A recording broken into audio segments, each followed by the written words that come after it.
Tout est toujours parfait. Vous avez certainement entendu cette phrase et pourtant vous êtes d'accord que on ne voit pas toujours les choses de cette manière. Et c'est pour cette raison que je vous propose dans cette vidéo d'en parler ouvertement et de s'interroger, est-ce vraiment le cas? Est-ce vrai que tout est toujours parfait? Et comment faire quand on ne ressent pas les choses de cette manière-là? Alors, pourquoi c'est important d'en parler? Eh bien parce que je remarque que quand on commence à s'intéresser au développement personnel, et puis moi aussi je suis tombée là-dedans, eh bien on va entendre ou lire des phrases du genre « tout est toujours parfait »,« tout est possible », qui semblent être de grandes vérités censées nous ouvrir un champ de possibles incroyable. Et pourtant, quand on ne comprend pas ce qu'il y a derrière et qu'on cherche à s'imposer ce genre de phrases, elles risquent de devenir elles-mêmes des injonctions et nous mettre encore plus de pression au lieu de nous aider. Alors tout d'abord, j'ai envie de vous dire, si jamais vous passez par des problèmes, des zones de turbulence dans votre vie, et que vous sentez que ce n'est pas du tout parfait, que c'est nul, que c'est injuste ou je ne sais quoi d'autre, la première chose est de vous autoriser à ressentir ça. Vous avez le droit d'être contrarié, frustré, de ne pas être OK avec le fait que les choses ne se déroulent pas comme vous voulez. Autorisez-vous à accueillir cette émotion de tristesse, de colère, de peur ou peu importe. Acceptez le fait que ça ne va pas. Écrivez-le dans votre journal intime si vous voulez.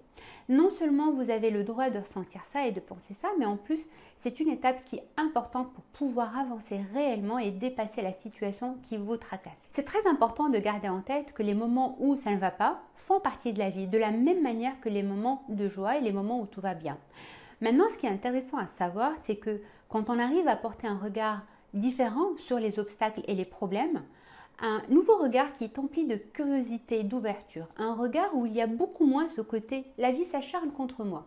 Et bien là, on va se rendre compte de trois choses importantes. Premièrement, les problèmes vont moins nous affecter, moins nous user émotionnellement. Ils vont un peu comme nous glisser dessus. Et du coup, le côté désagréable de l'expérience va perdre de son intensité, va devenir plus léger. D'accord ? Deuxièmement, le fait de ne pas se laisser prendre dans cette emprise émotionnelle et d'avoir plus de recul, eh bien, ça nous permet d'être plus clair dans notre esprit et de trouver des solutions plus facilement du coup. Et donc, ce qui paraît être une montagne au début, eh bien, avec le recul et la bonne attitude, ça devient quelque chose de gérable, tout simplement. Enfin, troisième point qui est très intéressant parce que c'est ce qui nous permet de vraiment grandir à travers les expériences, eh bien, avec du recul, de la curiosité et de l'ouverture, on va se rendre compte que souvent, ces expériences qui peuvent être vécues comme une source de mal-être, eh bien, en réalité, elles sont là pour nous enseigner quelque chose. Et cet enseignement est souvent très subtil, et c'est là le challenge, et peut prendre des formes très variées. Ça peut prendre la forme d'une qualité qu'on a besoin de développer, par exemple. Si à chaque fois que je prépare une présentation, j'angoisse à mort, c'est que j'ai besoin d'améliorer quelque chose, vous êtes bien d'accord. Alors ça peut être, j'ai besoin de renforcer ma confiance. J'ai peut-être besoin de revoir ma façon de m'organiser ou de me former à des outils pour m'aider à être plus performante dans mon travail. Bref, vous voyez le principe.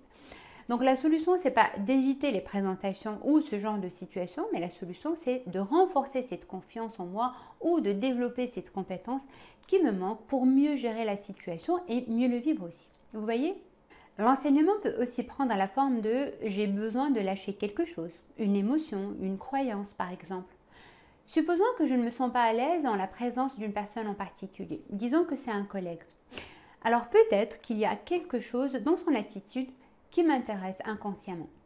Peut-être qu'il réussit alors qu'il donne l'air de se la couler douce et moi, dans mes croyances, il faut s'épuiser à la tâche pour réussir.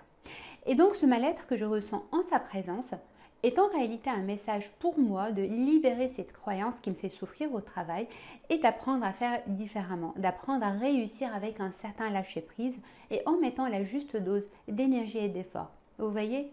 Tous ces exemples, c'est pour dire que les leçons qui se cachent derrière les expériences difficiles peuvent être très variées et surtout gardez ça en tête, elles sont très subtiles. Et on ne peut pas les capter à moins d'être dans une certaine qualité de présence. Une présence qui nous détache de nos automatismes, qui nous détache de cette attitude à vouloir contrôler les circonstances. Une présence qui nous permet d'être dans l'ouverture, qui nous permet d'être dans la confiance, dans la curiosité et se dire que quel que soit ce qui arrive, on peut le transformer, on peut en sortir grandi. Et c'est là, à mon avis, que la phrase « tout est toujours parfait » prend tout son sens. Maintenant, j'aimerais tellement savoir qu'est-ce que vous en pensez. Qu'est-ce que cette phrase « tout est toujours parfait » évoque pour vous? Comment ça résonne en vous? J'ai hâte de lire vos commentaires et je vous dis à très bientôt avec une nouvelle vidéo. Ciao!